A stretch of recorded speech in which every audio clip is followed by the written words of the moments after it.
Welcome to The Real Deal with Jason Silverman, the podcast dedicated to helping you build the business of your dreams and live the life you always hoped for, with valuable and fun tips and info to make your life easier and more fun. And now, here's your host, a man who sprinkles metal shavings on his breakfast cereal just for fun, Jason Silverman.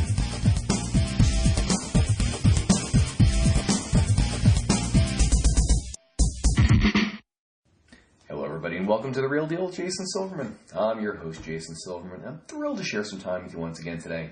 As you know, I'm always on the hunt for interesting as well as super smart real deal guests. And I got to tell you, today's show is a winner.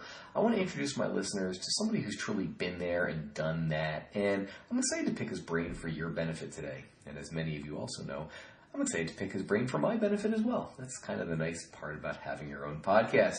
Now, for the folks who I work with in any of my coaching programs or through Powerful Words Character Development or All-Star Cheer sites, you know how much I focus on the importance of storytelling, right? Well, the show is going to help us to do just that as we have a master with us today. So today's going to be my honor and privilege to share an amazing resource with you. You're going to love today's guest. He's got a ton of valuable information about what I consider to be one of those cornerstones that helps us get from mediocrity to massive success. So I want you to strap yourself in. Today's show is going to be an absolute blast. As I'm sure you already know, I'm committed to helping business owners just like you to become more successful, enjoy your career more, and in general, make your life significantly more fun. Let's face it, folks, we only get one ride on this merry-go-round, and we want to make sure it's one hell of a ride, shall we? Alrighty, it is time to stop surfing Facebook, put away your phone, your tablet, your dog, your cat, your spouse, your child, anything that might possibly distract you from today's show. You're about to get some great and immediately implementable information, and I don't want you to miss even a second of it. So, before we officially get going, let me give you a little bit of background about our special guest expert today. Carmine Gallo is a 3-time Wall Street Journal best-selling author, popular keynote speaker, Harvard instructor, and communication advisor for the world's most admired brands. A communications guru, according to Publishers Weekly, Gallo's books have been translated into more than 30 languages. His international bestsellers include The Presentation Secrets of Steve Jobs, Talk Like Ted, The Storyteller's Secret, among others. He's advised leaders at companies such as Walmart, Coca-Cola, LinkedIn, Google, and many others. Folks, you're in for a treat. Carmine, welcome to The Real Deal. I'm thrilled to have you today. Well, thank you, Jason. It's a pleasure to be able to speak to you and to your customers and clients. I'm excited about reaching this market of people because I've told you offline that my girls are in gymnastics and acro gymnastics, and so I'm very familiar with that world. Oh, fabulous. Fabulous, fabulous. So, listen, before we officially get started, for those who haven't yet had the opportunity and pleasure of meeting you or hearing you speak or reading your books, take a second, if you would. Share your story with my listeners. What are you passionate about? What makes you tick? Who is Carmine Gallo? Well, first of all, I'm really glad that you attributed the communication guru to what was a Publishers Weekly. So thank you for that. Because if a guest comes on your show and says, I'm a communication guru, that's a little obnoxious. So I'm It's all good. I'm glad I did not say that. No, but that's actually very nice. I was a television broadcast journalist for many years. About 15 years of my career, I worked for CNN and CBS and some other outlets. And I realized something very early on that I was in business news, and the same guests always showed up a week after week. And years later, I'm watching CNBC or one of the business news programs, and it's the same people. They weren't necessarily the smartest. They weren't necessarily the most successful in a particular category, but they were the best communicators. And I realized that in the financial industry, at least, a lot of people could not speak in ways that were clear and understandable and inspiring.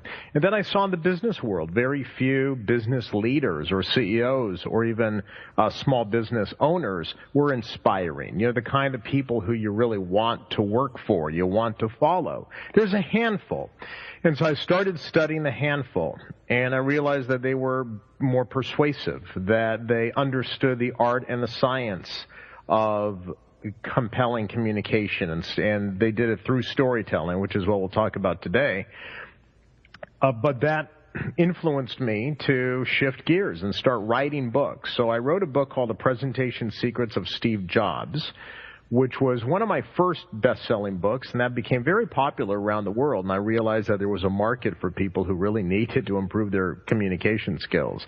And then I wrote another book based on TED Talks, so that's called Talk Like TED. Then I wrote a book just on storytelling, which is Storyteller's Secret, and I have a new book in June called 5 Stars, The Communication Secrets to Get from Good to Great. So all of these, the theme throughout all these books is that you can separate yourself from your competitors and really stand out in this new world, especially in this new digital world, if you understand and can master what really is an ancient art, the ancient art of storytelling. That's something we do naturally. So it's not that hard to learn, but it can really help you stand out. This is fabulous. Quite honestly, I've always felt like the difference between really the successful folks and those who weren't quite there yet was their ability to communicate, whether that be communicating benefits or communicating value, or really the ability to ask for money. So well, exactly, and I'm glad you said that, because that's my new book, and I spent the better part of a year speaking to people in all sorts of different fields. The top 1%, right? It's not good enough to be average anymore. The people who go from average to above average to great. The ones who are great, who actually get those selective jobs or who are promoted above their peers, typically, in almost every situation, have that something extra. And that extra is leadership skills, the ability to communicate, the ability to really persuade people. And I have been told by HR professionals as well that they will elevate somebody who has a little less experience but superior communication skills over somebody who's more talented with more experience but terrible communication skills. Because it's not enough anymore, right, Jason? You know that. In any business, especially for our small business audience, it's not enough just to have a product or a service that you offer. You need to be able to sell your ideas and sell that service and market that service. Absolutely. Absolutely. All right. I want to dive in because there's so much meat here that I'm pretty darn excited, and I'm guessing anybody listening is just as. So tell me about this. I know you write a lot about the power of storytelling, really in the guise of driving brand marketing. But as far as small business owners are concerned, I want you to think of wherever your daughter trains, how could storytelling help them to grow, help them to thrive, help them to be seen, in the world as a more important piece of it? Yeah, it's very interesting, and thankfully my girls do both attend gyms that are superior and excellent in their field. So that's great, but we had to go around like a lot of people and check around. So even basic communication, I think, is underwhelming in a lot of small businesses, and not just in the field that we're talking about here. I'm pretty frustrated, I think, because I talk to business leaders who are truly great communicators, and folks at Apple, and Ritz-Carlton and Richard Branson at Virgin, people who have elevated their brands to be these great customer service brands and have attracted tremendous customer loyalty. There really is a difference. There's a difference between how they work and everyone else. And typically, if we go back to Richard Branson, who I've interviewed just recently, It really is about storytelling. In fact, he uses the word storytelling. So what he says is that every company, regardless of how big you are, every company has a story to tell. So if you simply talk about the features of your particular business, here's when we're open, here are the classes we teach, here's what they'll learn. Okay, those are the facts. That's the information, but you're not making any kind of emotional connection to people. So the difference is that through story, through the power of narrative, which is how we think, that it is how we think, how we process information, you can really stand out. Are you telling the stories of the kids or the parents who have come through your gym? Are those stories prominent on websites, for example? Or is your website just, the facts and figures and information about your particular gym? What is the emotional difference? What you got to do is find that difference, Jason. What is that one difference between you and every other gym out there? And so it really starts from the leadership. The leadership needs to sit down, identify what is it that we're passionate about, why are we in this business, and what are the stories that have moved us? And are you telling those stories? That's one of the things that we mean by storytelling.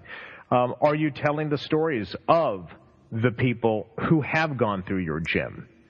Because that's what moves people. It's not necessarily facts and figures, but people are moved by the stories they hear.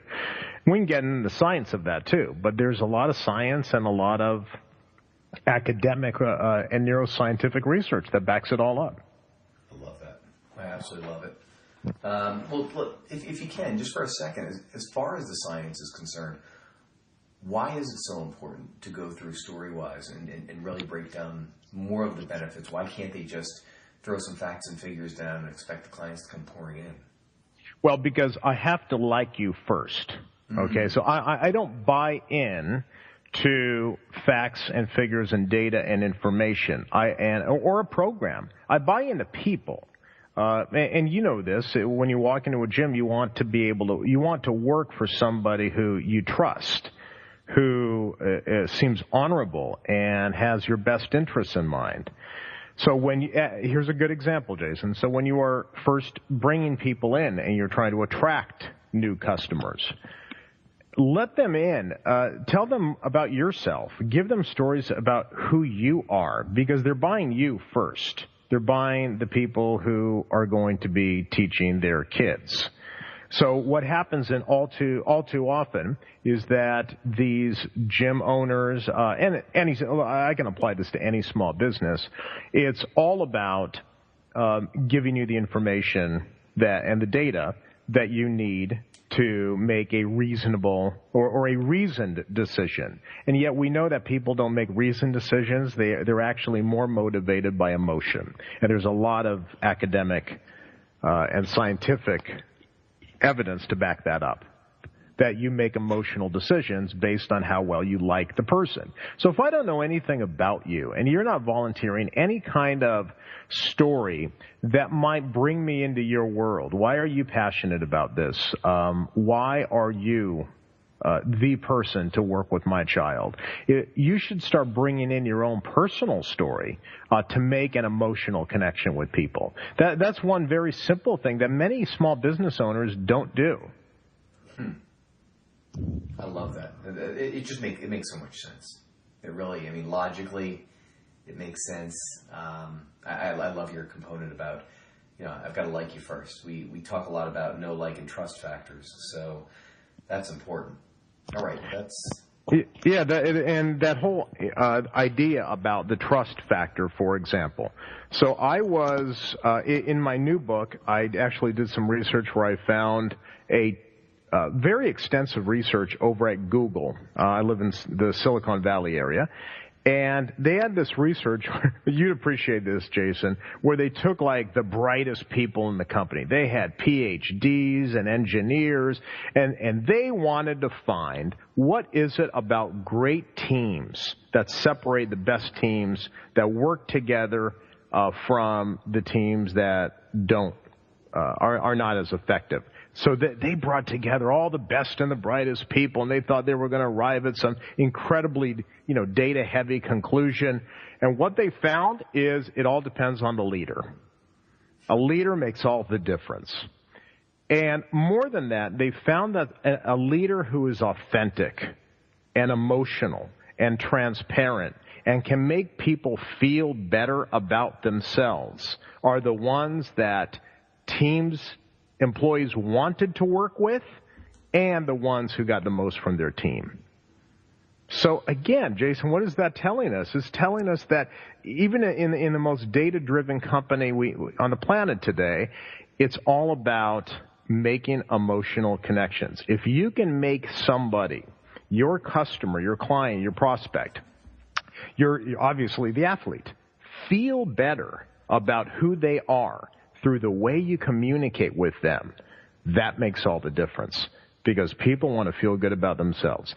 So if a prospect leaves your gym after visiting and says, gosh, I not only feel good about the owner, I feel good about myself. I feel great. That's people crave that experience. They want the feeling again and again. And yet I think what happens, Jason, is all of us, I'm a small business owner too. We get bogged down in, the day-to-day activity of running whatever business we're running. And I think we forget that it's all about how to make people feel. If we can make them feel incredible about themselves and empowered and strong and confident, and especially about their kids too. The kids can walk away thinking, gosh, I can do this. I can do things I hadn't even imagined.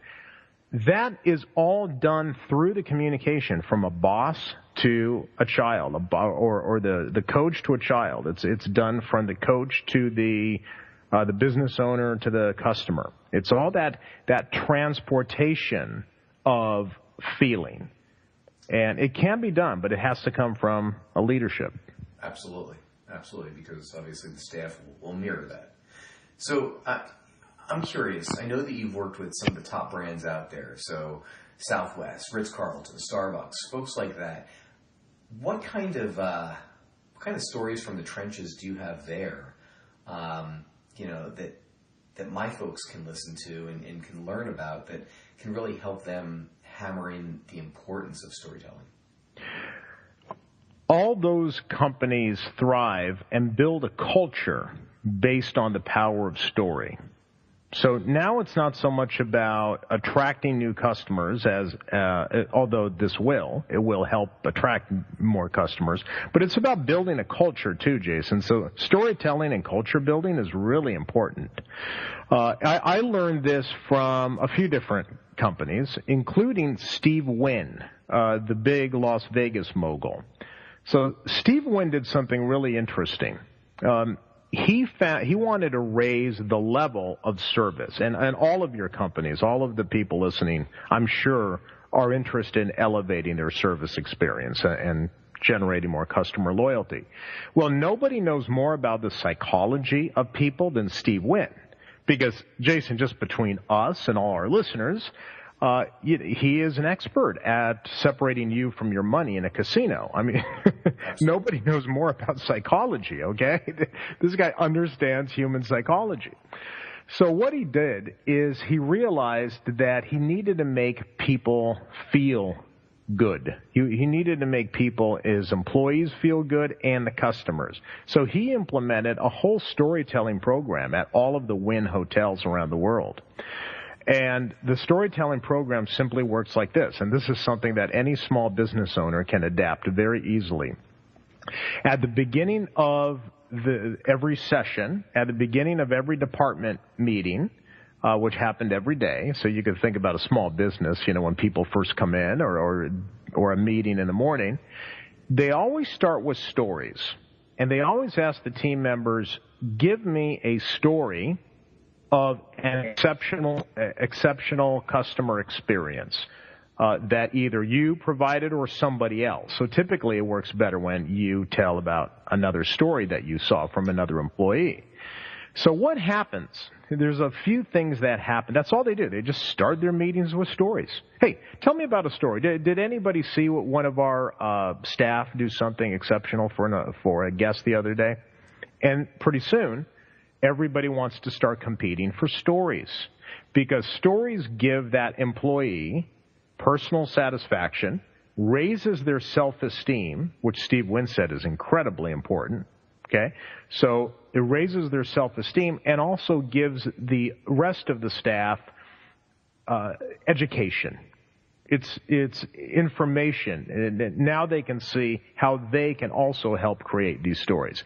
Now they're going to go out that day and look for stories that they can tell, and look for stories that are going to elevate them in front of their peers. So now you're doing two things. One, you're building a stronger customer culture, but you're also helping the staff understand that every guest has a story. You know, you want to build a great story for every guest as well. So it's a very interesting way of looking at storytelling. And then we can look at individuals. We can look at people like Howard Schultz at Starbucks. So Howard Schultz at Starbucks always tells the same, what we call origin story. Origin story is that story of your background. Maybe there's been some struggle there, and how it affects what you do today. So you may have heard of the Howard Schultz story, Jason. I'm sure some of your listeners have as well. Howard Schultz, the founder of Starbucks, or the CEO of Starbucks, always tells the same story of how he grew up poor in the Brooklyn projects. His dad got hurt at work. They could not make ends meet. They didn't have health insurance or a safety net.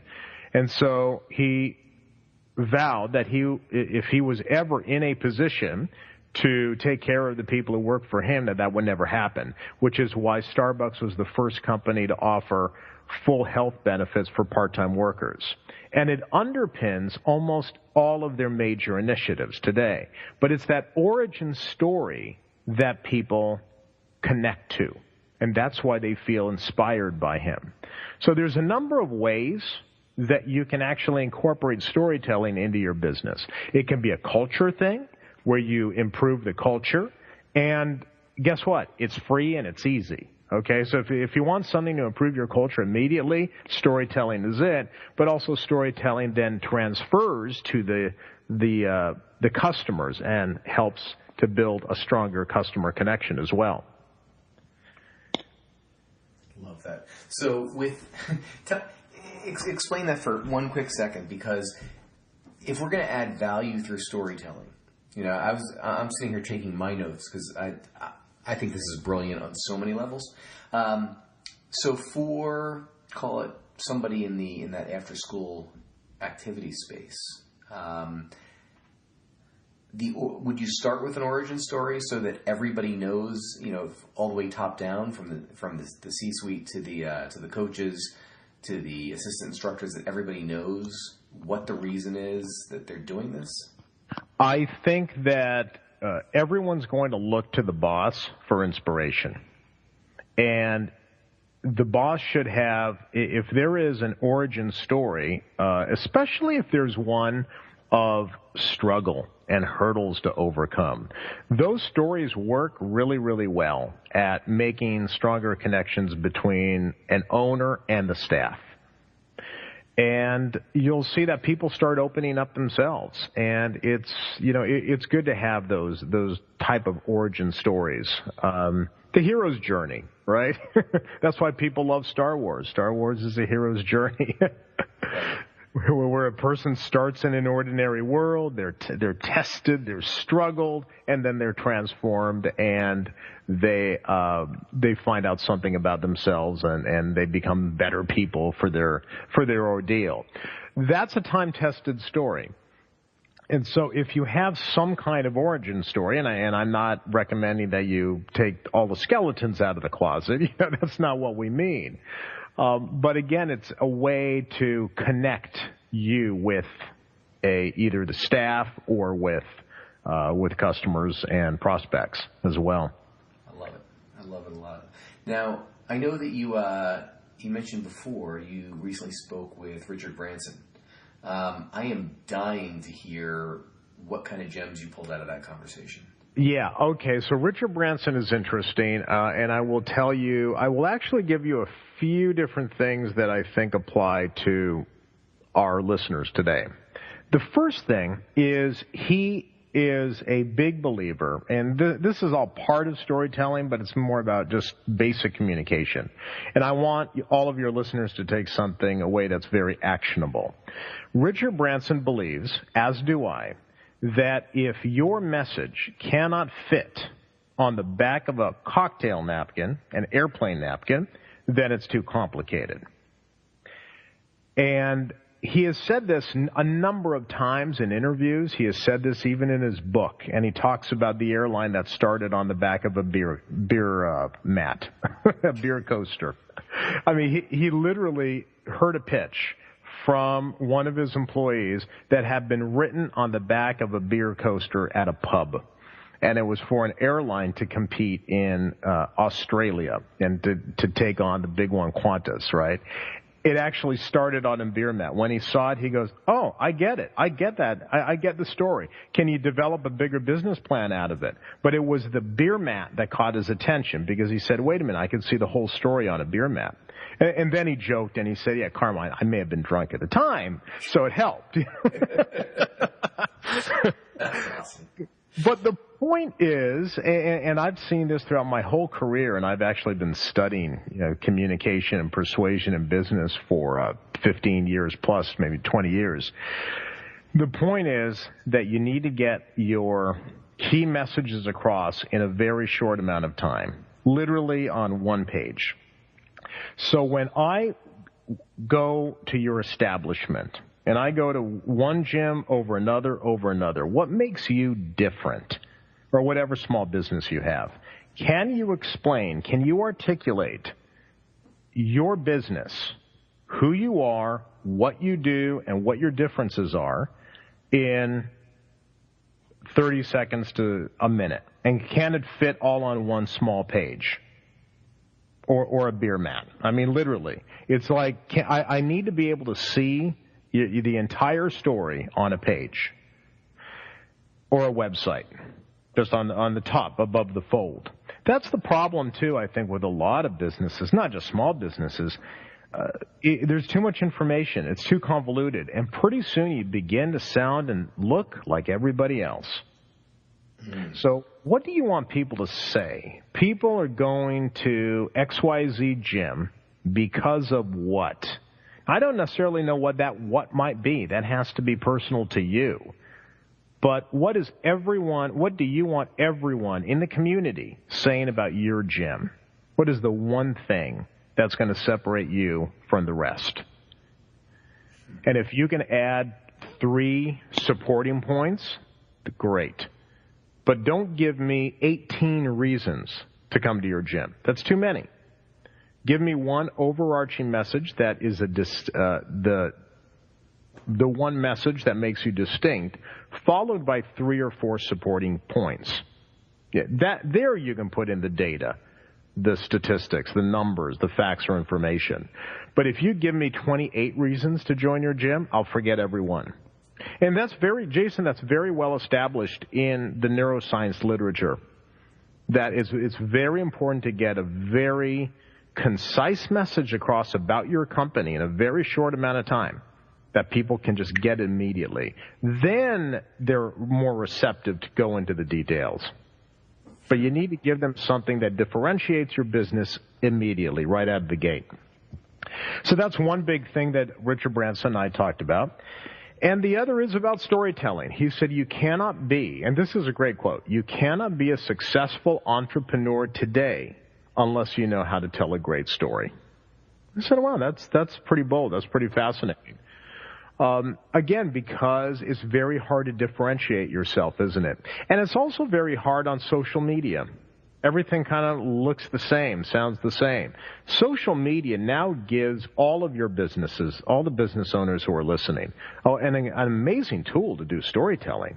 On Facebook, are you telling the stories of the alumni, the people who have gone through your business? Are you telling the staff stories? Is your origin story on Facebook? Again, it's that way of making more personal connections with people because very few companies actually do it. And what a great tool you have have for to that. put your journalist hat and start thinking, okay, what are your writer's hat? What are the stories that I'm missing here? What are the stories that are happening each and every day that we're not telling? That's brilliant. And that's really a great takeaway. You know, what stories are we missing? Because there are so many, especially in our world where, you know, there's talk about personality driven. I mean, the kid who comes in who has no self-confidence and walks out with her head or his head held high, or, you know, the kid who doesn't fit in necessarily at school but has now found a place where they consider themselves safe and happy and thriving.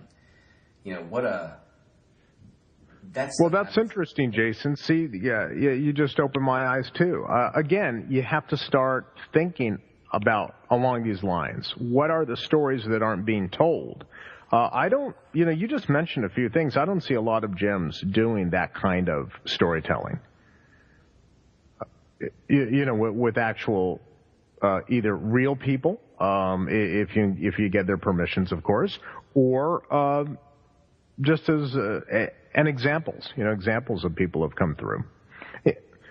But that's the difference. That's the difference is trying to find those stories and draw them out, because that's what connects people to one another is storytelling. And throughout history, anthropologists have studied this, scientists have studied this. The way we process our world is through narrative and story. And so if you can connect with people on that level, it's going to make a big difference. There's actually some studies that have been done, scientific studies. I talked to some of the scientists behind them. They're showing that if a person goes on a Facebook page for a business and they see a story of a real person who may have had this incredible transformation because they've gone through your program. In fact, it could be a picture. It doesn't have to be a video, but video is even more powerful. So here's what happens, okay? Jason, this is really interesting stuff. What happens is that there's a neurochemical reaction in our blood system that scientists actually tried to trace by taking blood samples and all that. What they see when people hear stories, there's an increase in oxytocin, which is our bonding molecule. People are more likely, for example, in some studies, to give more money, significantly more money, to a charity where they saw video of people who were being impacted by that charity versus the people who just saw information on that charity. Okay, so it's the personal stories that raise our oxytocin level, trigger a rush of neurochemicals in our brain that want us to bond, that make us want to bond with one another. But the point is, it makes you more likable, and it increases that connection with people. So I think that there's a lot of opportunities that our listeners might have to draw out some of these stories that they're not really taking advantage of. And again, this is not an expensive undertaking. This isn't, $10,000 new software program that we're pitching here. We're just talking about trying to extract the stories that you have. Totally makes sense.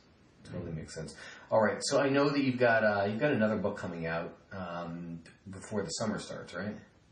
Yeah, it's coming out in June of 2018. It's going to be published by St. Martin's Press, and it will be accompanied by an audiobook too. It's called 5 Stars, The Communication Secrets to Get from Good to Great. And it goes into, there are a few chapters on storytelling, but the point is that in this age of disruption, okay, and every company is facing disruption on a scale unlike anything we've seen in business throughout all of history. We've got the globalization, artificial intelligence, digital marketing, all coming together, automation, all coming together, all these forces coming together to completely upend every business. Those businesses that seem to stand out, the difference between the average and the above average, are those who are run by leaders who are exceptional communicators and good persuaders. Because the world now is not built brick by brick, as one economist told me. It's built idea upon idea. And ideas don't sell themselves. You need an advocate to sell your idea. So the point is, obviously all of our listeners, they have ideas. They have ideas about services they want to start offering. They have ideas about companies they want to start. They have ideas on who to hire and how to hire. The point is that nothing gets done. Nothing gets done by coercion, by commanding anymore. This isn't master and commander. It's a very different time now. The only time something gets done is through our ability to persuade you, another person, to take action. That's the difference between average and above average in almost every field. And I chose 5 stars sort of as a metaphor because I've interviewed people and I talked to people in hospitality who get 5 stars. 5-star hotels. There's not very many 5-star hotels. Very, very few. 5-star hospitals. People, those type of organizations. And one person at a hotel told me, well, you know how you get the Forbes 5-star rankings, don't you? I said, no, tell me more. There's very, very few. Like under 5% of all hotels in the country can get a Forbes 5-star ranking. They said, well, 3 stars is clean and nice. 4-star is probably a nicer location. It has some amenities like a spa. But 5-star hotels have to have emotional connection between the staff and the guests. Emotional connection. So, again, it's all about how do you get from average to above average. Because as you know, Jason, I'm sure you've heard this before, average only guarantees below average results these days. You have to stand out in some way. Absolutely. Wow, the emotional connection aspect is really eye-opening. Really eye-opening. Yeah, and it's something all of our listeners need to understand as well, because people are making a decision based on your coaches, they're making a decision based on your gyms, or your organizations based on how those places make them feel about themselves and how they make them feel about their kids. It's a feeling-based business. You can't just market yourself as being the type of gym that has these amenities. What is the feeling that you're trying to get across? I love that you're saying this. For so long I've said that, what you think is your product isn't your product. It's actually those few steps they take from the mat to their parents' car. What leaves in their head, on their shoulders. That's a great point. That's the product. You're not selling anything but that. Because all the physical skills go away. So. Yeah, that's actually really interesting. And again, you know your world a lot better than me, so that's a very good way of looking at it. That reminds me of a conversation I had with Howard Schultz, chairman of Starbucks, years ago when I first wrote my first book. And I had a interview with him about communication skills, and it was really wild because I was the first one to mention coffee. He did not bring up coffee. He talked about all sorts of different things about employee engagement and customer service, but he didn't bring up coffee. And I said, hey, wow, there's a lot of stuff, guy. I never knew coffee was so complicated. And he kind of paused and he said, well, coffee is what we sell as a product, but that's not the business we're in. Think about that, Jason. That's not the business we're in. That's a product. But the business is in emotional and human connection, bringing people together, creating that sense of community. I thought, wow, that's pretty impressive. So that's why the business is different. So you have to look at your business completely differently. What business am I really in? Am I in the business of providing 10 classes a week on this type of instruction, and we have 12 mats and 8 bars, and is it about the features of the business or in what people are going to feel by going to your business? That's a slightly different marketing strategy. Well, slightly different, but that's one of those tiny hinges that swings ginormous doors. You look at that and think, of course, everyone wants to believe you're in this physical skill business. And I ask this on any of my presentations where I'm like, what business are you in? And I hear everything. I'm in the dance business. I'm in the cheer business. I'm in the martial arts business. No, you're not. You're absolutely not. You're in personal connection. You're in personal development. You're in emotional support.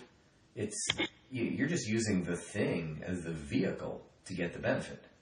That's a really interesting way of looking at it, and I think you really hit it, because if you're in the dance business, okay, so are 8 other places around my community. What makes you different, right? That reminds me, I think this is going to be really valuable for your listeners. So let me end on one more thing here. I wrote a book that is still available. It's only a few years old. If your listeners want to go for it, it's a very good customer service book. It's called The Apple Experience. It's all about the Apple stores and how they communicate with customers, the whole thing. It's the only book written on the Apple Store. So I put it in a lot of time, interviewed a lot of folks for that. But I learned something that what you just said, Jason, reminded me of. When Steve Jobs started the Apple Store, he said we have to change the questions we ask about ourselves. What business are we in? We are not in the computer business. Yes, we sell computers, which is most of what they sold back then, but we are not in the computer business. We are in the business of enriching lives. And what does a business that enriches lives look like? Well, that business, Jason, turned out to be the Apple Store, and everything about the Apple Store was all based on the question, enriching lives. What does that look like? So if you were enriching lives, where would you park yourself? Would you put yourself where all other computer stores were, or would you put yourself in the mall, which at the time is where people lived their lives? Would you be greeted when you walked in? Or how would you be greeted? Again, it's all about, which stores didn't do. Retail stores did not think like that, because he said we are not in the business of selling computers. We're in the business of enriching lives. So all of our listeners need to kind of pause at the beginning of the year here and think to themselves, what business am I really in? And what would that business look like? So think about that whole Apple model, right? We're not in the business of computers. That's a product we sell. We're in the business of enriching people's lives. Well, if we're in the business of enriching people's lives, what does that look like from the moment people walk in to the time they leave with their kids? What does that look like? And I'll bet you, Jason, that's going to look a lot different than the way they do business now, and it's going to look a lot different than their competitors. Well, it will. I mean, it's the difference between being a commoditized business versus a division of one. Yeah. Good point. That's huge. All right, it is time for our resource of the week. So, Carmine, if you would, tell me how my listeners can find out more about you and how you go about helping people to succeed and really change lives. I'm a keynote speaker, so I speak at a lot of mostly sales conferences and associations, and I obviously write books, and I write columns as well. So if people want more information on either my speaking or my books, the best resource would be just to go to my website. It's a good Italian name, so I hope people don't have too much of a problem remembering it.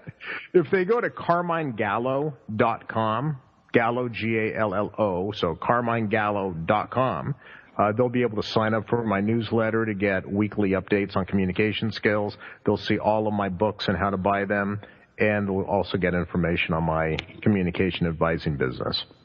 That's perfect. So, folks, head over to www.CarmineGallo.com. That's CarmineGallo.com.